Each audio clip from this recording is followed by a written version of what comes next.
Mieliriá, Nuances, seu primeiro livro que você vai publicar. Qual o sentimento aí de estar publicando o primeiro livro? Então, para mim é uma experiência inimaginável, porque eu escrevo desde muito nova, desde a pré-adolescência que eu me lembre, mas eu escrevia e quando eu ia revisitar o que eu escrevi, já não fazia mais sentido e eu jogava fora. De um tempo para cá, com a maturidade também, isso mudou muito. Eu sofro de transtorno afetivo bipolar, então as nuances são muito muito comuns, né? Fazem parte mesmo do quadro. Comigo não foi diferente. Hoje estou estabilizada, mas eu passei por um processo muito longo, né? Com esses altos e baixos e episódios depressivos, episódios de hipomania. Então, a composição desse livro se deu nesse momento, que não é nem só um momento, porque é algo mais extenso, né? Foram anos de tentativas, né? De melhorar, e medicação, e terapia, enfim. E quando eu me dei conta, eu tinha uma série de poemas que retratavam justamente essas nuances. Então, poemas super para baixo, pessimistas, quando eu estava com humor depressivo, e em contrapartida, poemas, né, muito eufóricos, né, muito alegres, quando eu estava no episódio de hipomania.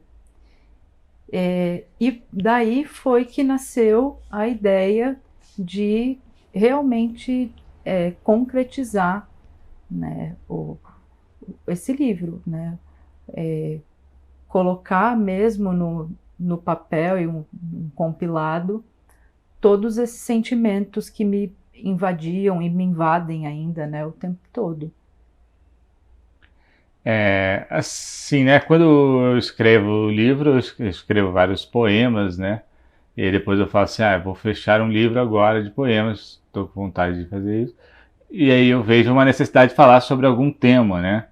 E aí eu olho para os poemas e vou revisitando os poemas, os sentimentos, aquelas histórias que há por trás dos poemas e começo a organizar e assim dar uma lapidada também, né, no texto. E aí para você como que é assim olhar para trás e ver uma montanha russa de sentimentos, né? Uhum. Como foi para você olhar para os poemas novamente para colocá-los ali? Uhum. Não foi muito fácil.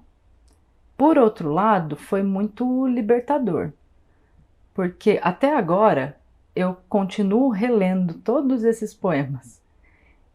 Inclusive, no meio do caminho, teve poema que eu falei: não, não quero colocar esse, porque não que eu vá jogá-lo fora como fazia lá atrás, né? Ele vai ficar ali guardadinho, mas não vai entrar no livro, porque eram poemas que me remetiam a, a lugares e a sensações que eu não gostaria que estivessem presentes ali. Então, difícil nesse sentido, né? Porque tirar um poema é difícil, né? Afinal de contas, é uma parte de mim que está ali. E por outro lado, libertador, porque é, a vida é assim, né? Todos nós temos nossos altos e baixos. Quando a gente fala de arte, isso fica muito claro, né? A gente ouve uma música, a gente lê um livro, a gente assiste um filme, a gente participa de uma exposição de artes visuais, enfim. A arte é projetiva, né? Então, assim como em qualquer outra forma de arte, a leitura, seja de qual vertente for, mas no meu caso, né, a leitura do poema acaba ficando muito difícil em alguns momentos de revisitar isso e difícil de tomar essa decisão de falar não, não vai entrar. Mas depois que eu tirei, assim, foi libertador e eu comecei a colocar outros no lugar que faziam mais sentido. Então, na verdade, o livro, ele tinha uma narrativa, né, que não deixou de existir porque eu troquei poemas. Então, tinha alguns que não estavam e eu coloquei, e vice-versa. E eu acho que foi um processo bem interessante, assim, para mim foi bem libertador. Para sair da caixinha também, né? Penso eu, né, assim, na minha perspectiva, as pessoas esperam que a gente esteja ali naquela caixinha, né? O formato é aquele, aquilo é assim, aquilo é assado, e eu me libertei disso, não estou preocupada com a caixinha. Estou preocupada com o que eu sinto agora e com o que eu senti quando eu escrevia. Obviamente, eu quero tocar outras pessoas e eu acredito que isso vai acontecer, mas nesse caso, talvez por ser o primeiro livro, nesse caso eu realmente estou pensando na minha realização, assim, é o meu interior mesmo. E você tem algum objetivo, um macro objetivo no livro, assim? Tipo, cada poema está falando sobre um determinado momento ali, mas a reunião deles num livro, você quer dizer alguma coisa com essa reunião de poemas? Sim, a temática central é o transtorno bipolar mesmo. Eu acho que falta muito assim a ser discutido, não só em relação a esse transtorno, mas a todos os outros transtornos mentais. A gente vive numa sociedade completamente doente, né? No sentido de ser preconceituosa. Existem preconceitos mil, né? Que a gente já sabe, e o preconceito em relação ao transtorno mental não é diferente. A psicofobia é muito forte e eu senti, ainda sinto isso na pele, talvez também pela minha profissão, sou psicóloga, então talvez eu também tenha tido muito mais contato com esse lance da psicofobia, e é algo que é uma tragédia para a vida de quem sofre de transtorno mental, porque o transtorno mental em si já é incapacitante por muitas vezes, e aí eu falo fisicamente, inclusive, mas eles trazem uma incapacidade de conseguir compreender emoções. E mesmo quando compreendem, né, as emoções, elas ficam muito incutidas. A maioria das pessoas com transtorno mental não gosta de revelar que tem o transtorno mental. Tem vergonha, porque é apontado como louco. É isso. Tem transtorno mental? É louco. Foi ao psiquiatra? É louco. Tá fazendo terapia? É louco, né? E eu acho que a gente precisa mesmo desmistificar isso e trazer essa discussão que é tão importante quanto todas as outras discussões em relação a preconceito. Então, a minha temática central é essa. Não foi fácil me mostrar como uma pessoa que tem transtorno afetivo bipolar, que também é um transtorno que é muito mal visto, digamos assim. Já seria muito difícil para mim, assim, como pessoa. E aí, em relação à minha profissão, assim, triplicou, né, o receio. Mas quando eu decidi me colocar nua, e daí vem, né, o nua e nuances, né, foi quando eu comecei a me sentir eu. E foi muito bom me sentir eu. Hoje é muito gostoso me sentir eu. Eu levei muito tempo para conseguir isso, porque o processo é muito longo, né? E o processo em si é muito longo e também tem a questão do preconceito que acaba atrapalhando bastante. E você, por ser mulher, acaba colocando esse tema no meio de um universo feminino ali nos Uhum. poemas, né? É, como você vê essa mistura do tema transtorno bipolar com a feminilidade? Eu acho que essa é uma resposta bem mais simples, na verdade, porque nós mulheres já sofremos, né, o tempo inteiro. Dedos apontados para nós o tempo inteiro. Não importa o que a gente faça, não importa o que a gente diga, dedos apontados o tempo inteiro. Então, ser mulher já é difícil. Ser mulher com um transtorno mental, imagina você. E durante a pandemia, a gente ficou ali trancado em casa, sem ter muito o que fazer, né? Eu acredito que. Acho que a mim, propriamente, eu já vinha num percurso artístico, né? Muito ativo. Naquele momento eu deixei um pouco de produzir, mas eu tive mais um impulso de me juntar com algumas pessoas através das redes sociais. E nisso nasceu o movimento neomarginal, né? Uhum. Que nos reunimos em pessoas ali.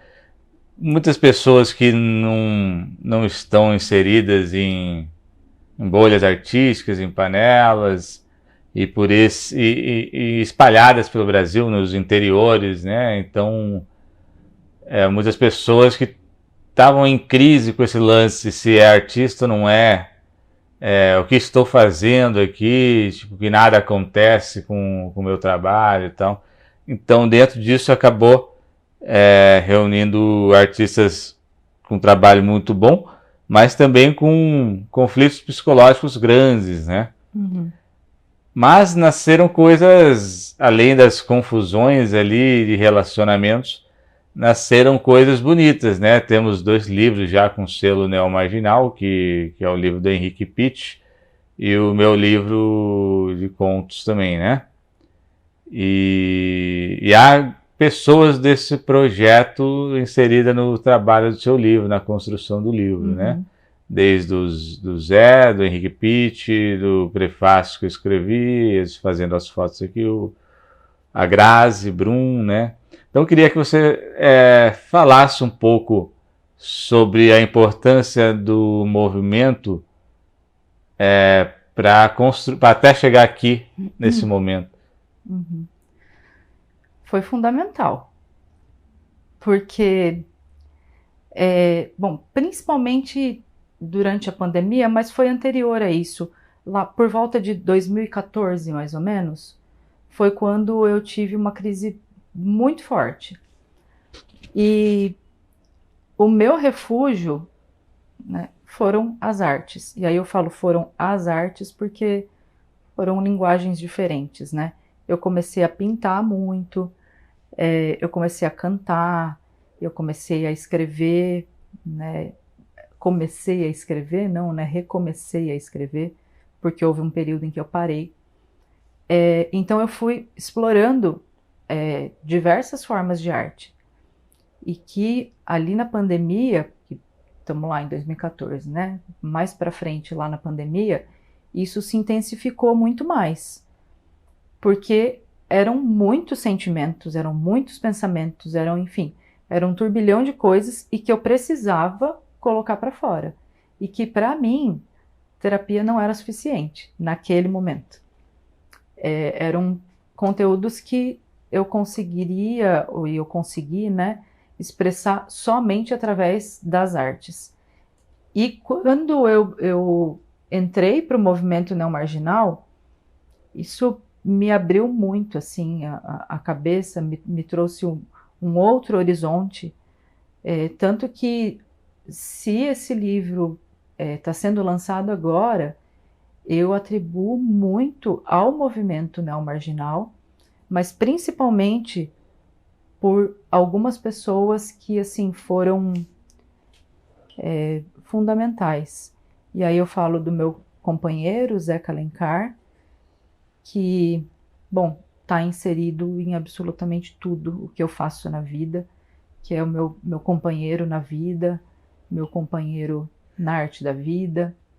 Atribuo muito a você, Vitor Miranda, que é um irmão para mim, mas que, para além disso, é uma pessoa que eu admiro muito, é um artista que eu admiro muito, que também me deu muita força, que inclusive foi quem criou os Neomarginais, né?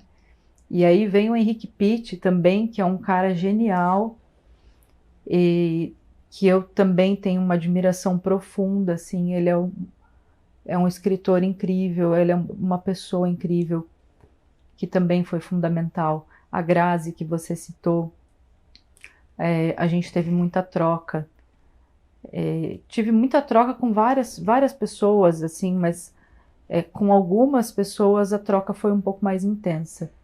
E aí, no meio das artes visuais, tive um encontro maior com a Ira Rebelo, que também é do movimento, né? Enfim, mas o movimento foi quem me trouxe este movimento, né, de colocar todos aqueles poemas num lugarzinho que se chama livro. E diz o que é o livro para você? Não o seu especificamente, mas a literatura em si. Em primeiro lugar, eu acho que é muito pessoal. Aliás, eu não vou nem colocar em primeiro lugar. Eu acho mesmo que é muito pessoal. Porque, como eu tinha dito antes, a arte é projetiva, né? Então, o meu livro, por exemplo, eu escrevi um poema e naquele momento eu estava pensando numa determinada situação. E aí alguém vai ler esse mesmo poema e vai ser levada para um outro lugar, né? Isso eu vejo na literatura, né? Quando você escreve, você entende de uma maneira, e quando eu leio, eu entendo de uma outra maneira, né? Porque é isso, a arte é projetiva e cada um coloca seus conteúdos ali, né? Isso nas artes plásticas eu acho que fica um pouco mais evidente, né? Ainda que não seja uma arte abstrata, por exemplo, né, que é super projetiva, né?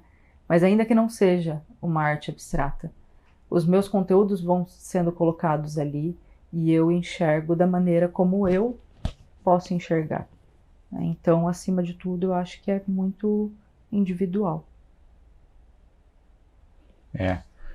Voltando ali no tema dos neomarginais, né?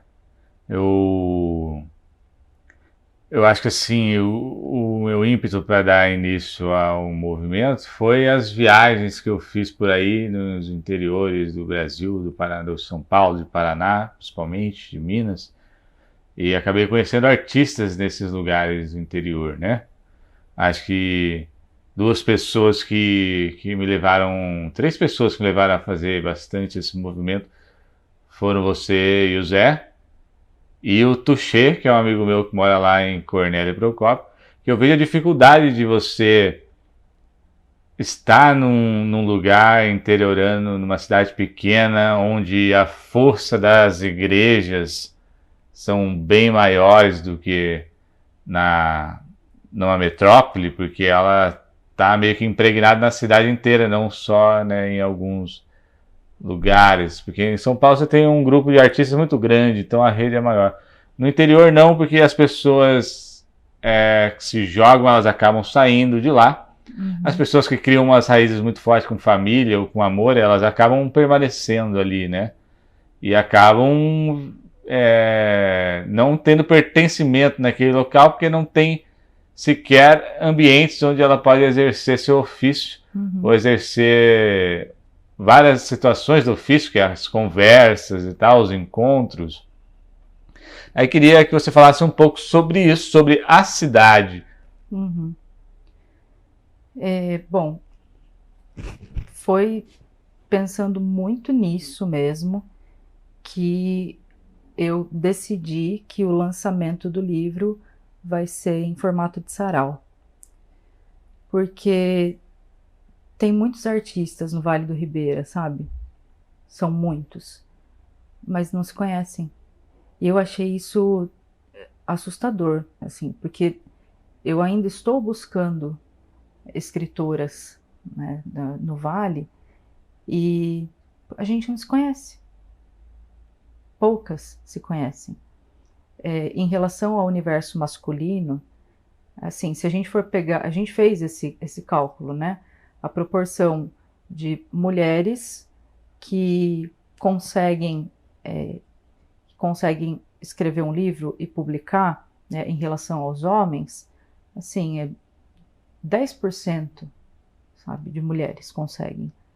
Então, disparado, os homens. A gente vai falar de arte de modo geral. Na música, é a mesma coisa, sabe? Eu acho que o que fica um pouco mais equilibrado é em relação a artes cênicas. Mas ainda assim, bom, como em todo o restante do país, as mulheres são muito invisíveis ainda. E aí, levando para esse microcosmo, né, que é o Vale do Ribeira em relação ao resto do mundo, realmente é muito difícil a gente conseguir sair do nosso espaço de casa, né, onde a gente produz, né? É muito difícil sair desse espaço para ir para um espaço maior, onde a gente possa se colocar enquanto artista. E aí uma coisa que é muito interessante, que eu acho que é até legal deixar assim, como um toque mesmo para o pessoal, é que Registro, né, a cidade onde eu moro, em Registro eu sempre ouço falar, ah, poxa, mas não tem nada para fazer no fim de semana, ah, mas nunca tem nada para fazer e tal. E a gente tem o espaço Caixa Preta de Teatro, que é um espaço belíssimo, que acolhe todas as formas de arte, sempre tem eventos acontecendo lá, tem peças de teatro, tem shows, enfim, tem sarau, tem um sarau a cada mês, e as pessoas não frequentam.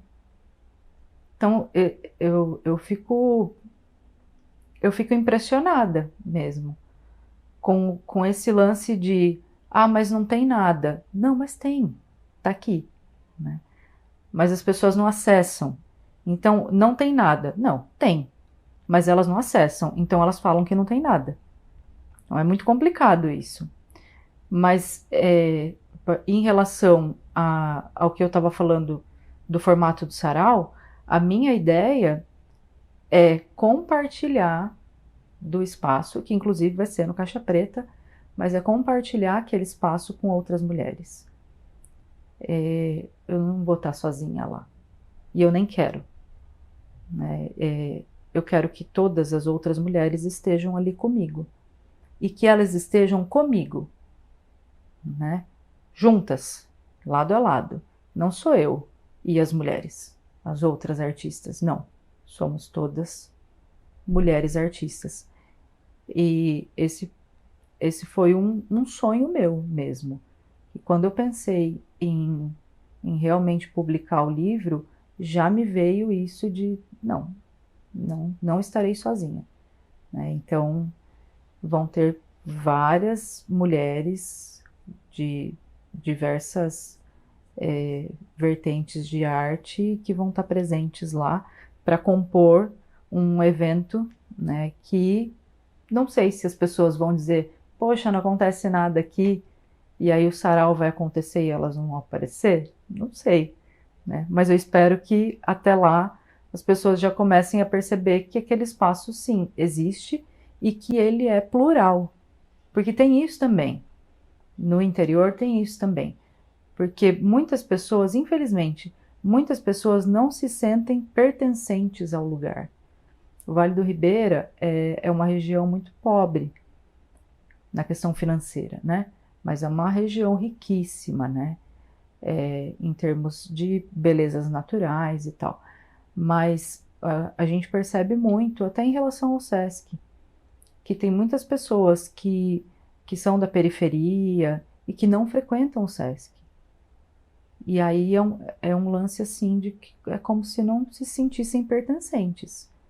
E eu vejo isso no teatro também, né? As pessoas passam pela frente do teatro, mas elas não entram, porque não se sentem pertencentes. Então, a ideia é fazer uma divulgação em massa para que todas as pessoas participem e se sintam bem acolhidas. Você não acha que também esse lugar de não pertencimento tem a ver um pouco com as divisões de classe? Uhum. E mais também a ver com o academicismo, né? Porque assim, um meio que a sociedade, que o governo Lula achou de tentar solucionar um problema, foi uma das formas foi dando possibilidades das pessoas entrarem na academia. E quando a pessoa entra na academia, ela já começa a ter um discurso totalmente não inclusivo, né? Porque é um discurso acadêmico ali que não acessa ninguém. Uhum. Será que as pessoas da periferia elas estão interessadas em entrar no teatro e entrar no Sesc? Ou elas estão mais interessadas em entrar ali no bar ou ficar ali fazendo o movimento do sarau na periferia mesmo, né? Os sarau periféricos. Será que elas não se sentirem pertencidas ali tem mais a ver com o que está acontecendo nesses lugares, assim? Eu acho que essa é uma questão complexa, né? Mas eu acho que essas pessoas não se sentem pertencentes porque elas nunca nem entraram lá. Eu vejo que o espaço do Sesc, por exemplo, né, o prédio e tal. Bom, Registro é uma cidade que é de colonização japonesa. E o prédio onde é o Sesc agora é um prédio lindo, que já foi museu e tal. E não é convidativo no sentido de, putz, aquele é um lugar para mim também. Entende? Tem a ver com a arquitetura acadêmica. Sim, nesse sentido. Ele só pode ser um arquiteto de sucesso se você passou pela academia. Então, exato. Então, não é um espaço para mim, né? Porém, existem 1000 atividades no Sesc, né? E shows, enfim, etc. E aí, se a gente for pensar no rap, por exemplo, né? Na dança de rua, enfim, também rola. Também rola no Sesc, também rola lá no Caixa Preta. No Caixa Preta rola e muito, né? Tem aula, né? E ainda assim as pessoas não acessam. Na minha opinião e na minha humilde opinião, o que tem que acontecer é buscar essas pessoas. Busca ativa mesmo, sabe? Ir até elas. Ir até elas e falar, gente, olha só, isso aqui existe, isso aqui é assim, assado, não sei o que, você tem interesse? Vamos lá. Então, esse eu acho que é um trabalho que precisa acontecer dentro do Sesc, e aí é uma crítica minha, tá? Dentro do Sesc, de ir até a periferia, e não é difícil. Tem CRAS, tem CREAS, né? Vai até a periferia e fala para essa galera, gente, ó, vai ter esse evento assim, assado, ou, gente, o que vocês acham? O que seria legal, sabe? E a partir disso, as pessoas começarem a frequentar, né? E começarem a experimentar outras linguagens de cultura também, né? Lá no Caixa Preta, tem a aula de hip hop, né, que a gente sabe que o hip hop na periferia é muito forte, né? E tem, né, mas poucas pessoas vão. Então, assim, o que está acontecendo? A gente precisa parar para pensar, o que está acontecendo? Por que essas pessoas não estão indo? Se é um espaço que é para todo mundo e se é um espaço que inclusive tem o que ela gosta, né? Eu acho que precisa mesmo fazer esse mapeamento e, nesse caso, fazer parceria com alguns órgãos da prefeitura para tentar fazer essa busca ativa mesmo e trazer essas pessoas. Inclusive, já aproveitando aqui, tem um outro projeto também, que aí é de artes visuais, que está aí em andamento, e o projeto é a exposição das minhas telas, que também tem a mesma temática, que é nuances, né? E aí a gente já combinou que, assim, este projeto vai ser voltado para a periferia. E nós não vamos levar as telas até a periferia, a gente vai trazer as pessoas da periferia até o teatro. Que a ideia é essa. Então, assim, eu vejo acontecer muito de, tem um projeto que é super legal, e é super legal mesmo, e aí a gente está fazendo esse projeto lá com o pessoal de tal lugar. Tá, legal, é legal. Mas as pessoas não saem daquele lugar. Entende? É diferente trazer as pessoas. Porque aí elas saem de onde elas estão e elas vão para um outro lugar. Que de repente elas chegam nesse outro lugar e falam, nossa, eu não gostei. Não quero mais frequentar aqui. Mas pode ser que elas cheguem lá e pensem, nossa, que legal. Rola aqui o que também rola lá. Mas eu saio de casa e vou para um outro lugar, sabe? Que parece uma questão tão simples, mas não é, né? Eu acho que a grande dificuldade é a pessoa sair do lugar dela e ir até lá e depois voltar, né? Porque tem tantos obstáculos no caminho. Então, como fazer isso, né? Eu tenho uma história junto com o Ícaro Marques, com o Ricardo Puzo, lá em Paraisópolis. O Ícaro frequentava um bar lá em Paraisópolis, que ele estava morando lá perto. E aí a gente foi passar a noite lá, já não era a primeira vez que eu ia, já o dono do bar era amigo nosso, o bar é o Caveira. E aí, passamos a noite lá, cantando no karaokê, tomando uma cervejinha. Quando deu 6 horas da manhã, chegou a mina lá e começou a apavorar. No caso, foi mais direcionado a mim, mas era a nós três, assim, basicamente. Começou a me chamar de playboy e tal, perguntando o que eu estava fazendo lá. E ela falou uma frase muito boa, que ela falou assim: os playboy querem colar aqui da onde a gente quer sair. Saca? Então, assim, é mais fácil a gente ir até lá, porque a gente vai sair de lá e a polícia não vai nos matar, né? Não vai nos parar.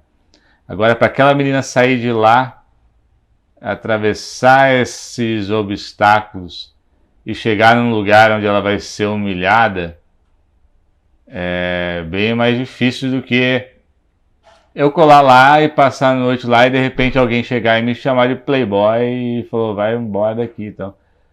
Porque eu, na princípio, não gostei de ouvir aquilo. Mas depois que eu entrei no meu carro e vim embora, daí eu falei assim, essa mina é a única que tinha consciência de classe ali naquele lugar, né? Então, é um assunto muito complicado, né? Acho que os artistas em si não entenderam ainda, porque a gente fica com discursos. Eu vejo artistas muito famosos, né? Que até alguns artistas que vários artistas que se utilizam do discurso pró a mistura, né? A inserção culturais, né? Parece que assim eles estão fazendo um trabalho de auto-marketing, né? Porque no fim das contas eles não vão lá no Caixa Preta fazer uma peça, eles só vão se o Sesc pagar, tá ligado? Tem muito artista que poderia fazer assim, eu tenho dinheiro suficiente, eu vou fazer um show lá num teatro da cidade dos Cafundé do Judas que ninguém vai. As pessoas não fazem isso, esses grandes artistas. Eu vejo assim o neoliberalismo muito impregnado na classe artística, porque a classe artística faz parte do mercado, né? Uhum. E todo mercado dentro desse sistema é neoliberal. Então, assim, cai tudo por contradição que fazemos. Foi nessa mesmo que o intuito dos neomarginais, né? Como você vê o mercado artístico? Como você vai ver agora, ainda o livro não está pronto, mas quando o seu livro ficar pronto, o que você acha que vai acontecer no seu pensamento sobre agora? Agora tem um produto no mercado artístico, né? Você já tem as telas e tal, mas agora você tem um produto, livro, no mercado literário. Como você pensa esse mercado? Então, eu só queria fazer duas colocações antes. A primeira é em relação ao espaço, né, que a gente estava falando. O Sesc, por exemplo. Muitas pessoas, muitas companhias tal, da periferia se apresentam no Sesc. São pagos, né? Como, enfim. Existem, assim, apresentações. As pessoas, não os artistas, né? Mas as pessoas é que não vão até lá. É nesse sentido que eu quis dizer. O Caixa Preta também é a mesma coisa, né? Tem vários artistas e várias artistas da periferia que também vão ao Caixa Preta para se apresentar e tal, mas as outras pessoas, os não artistas, é que não frequentam. É isso que eu quis passar para você. E aí, pensando assim, pensando em São Paulo, né, é uma coisa. Pensando em Registro, Vale do Ribeira, é outra coisa, né? A classe artística no Vale do Ribeira é isso, né, em relação a São Paulo. Então, assim, os artistas, de modo geral, ocupam esses espaços, né, mas os não artistas, entre aspas, talvez, né, que, sei lá, todo mundo tem algo de artístico dentro de si, é que não vão a esses lugares. Foi nesse sentido que eu quis dizer para você. Em relação ao livro, para ser sincera, eu ainda estou digerindo isso. Porque, como eu tinha dito antes, não foi algo que, assim, um dia eu sentei e pensei, vou colocar as palavras aqui porque eu quero escrever um livro. Não foi. Foi algo tão natural, assim, foi tão... que então, assim, eu ainda tô tentando compreender o que está acontecendo, sabe? Até porque a ideia mesmo não veio de mim. Foi por conta do grupo, né? Na verdade, sim, se este livro existe hoje, é por conta do grupo. Porque foi ali que eu comecei a me enxergar como artista, e foi naquele momento mesmo, porque antes disso eu já pintava, né, cantava, escrevia, mas era isso, processo de catarse, ponto, né? E aí depois, com o grupo, é que isso começou a mudar. E aí eu comecei a me enxergar como artista. Então, assim, juntando, né, novamente falando, mas juntando você, o Zeca e o Henrique, que acho que foram os principais incentivadores, assim, vocês foram os que materializaram o livro. Eu costumo falar, eu só escrevi o livro, né, em relação ao projeto, né, por exemplo, o PROAC. Foi contemplado, né, PROAC, que legal, não sei o quê. E aí eu costumo falar, Gente, ó, eu só escrevi o livro. Eu não entendo de burocracia, eu não entendo, eu só escrevi o livro. E aí toda vez eu escuto, não, mas isso tudo só está existindo porque você escreveu o livro. E aí fica essa coisa, a gente até dá risada disso, né? Porque eu me coloco nesse lugar mesmo. Pô, eu só escrevi o livro tá aí, né? E aí vocês, né, materializaram isso, o projeto tá aí, olha que legal, tá rolando e tal. Mas eu não sinto, de verdade, assim, eu não sinto este livro como sendo meu. O conteúdo, né, o que está escrito ali, sim, o conteúdo sim, né, são meus sentimentos, né, meus sofrimentos, né, minhas dores, minhas alegrias e tal. Mas o livro, né, materializado, eu não consigo nem não consigo nem realizar dentro da minha cabeça que assim é uma coisa minha, sabe? Acho que é interessante isso.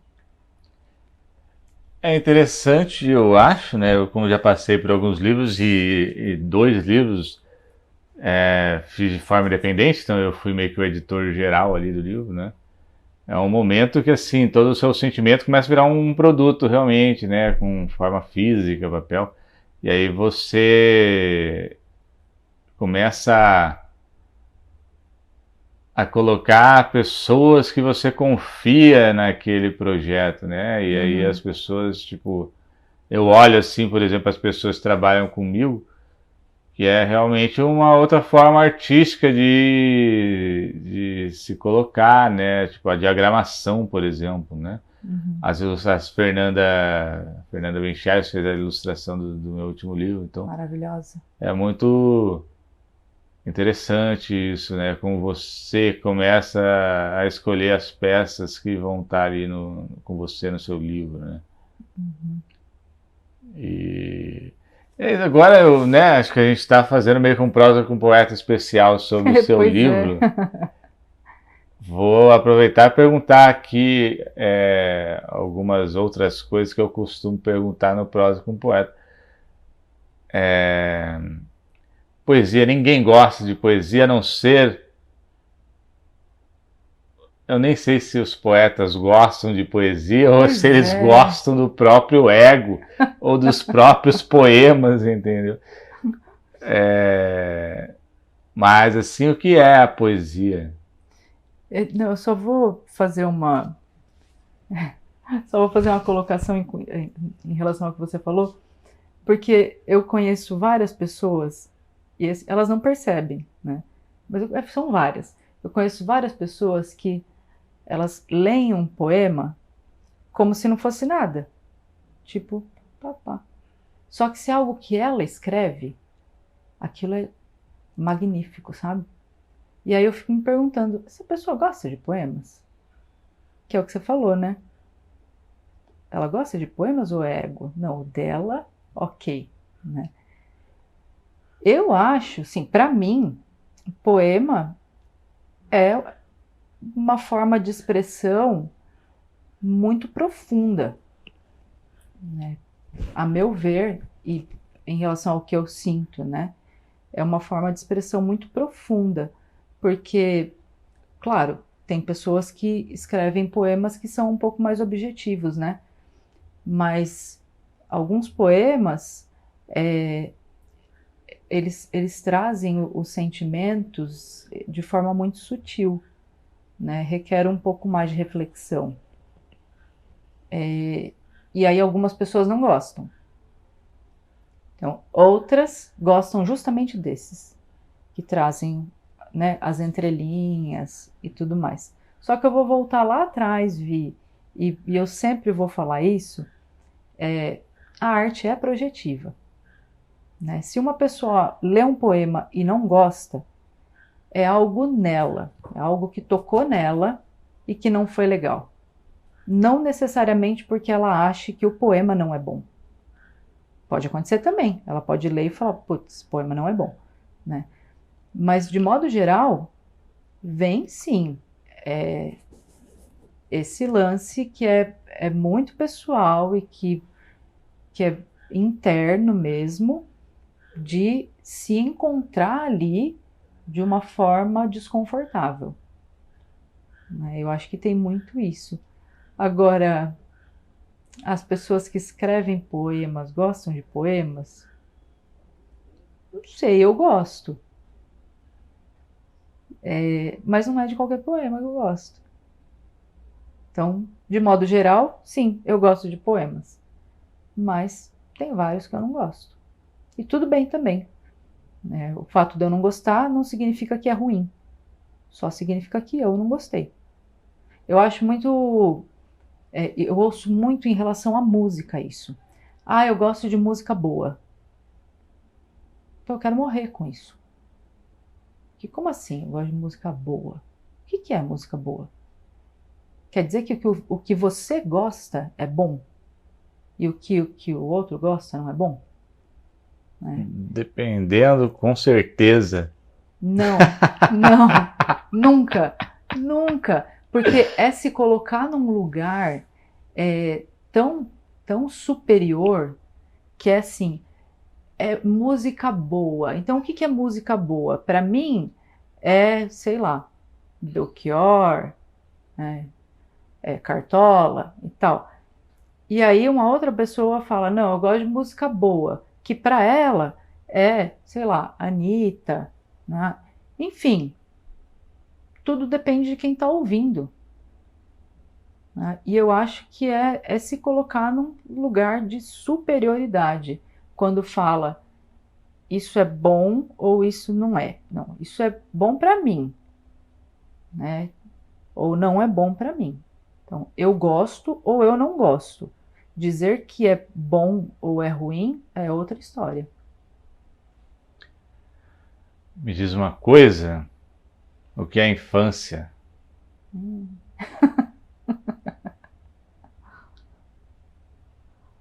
O que é a infância? Nossa, aí você me pegou, viu?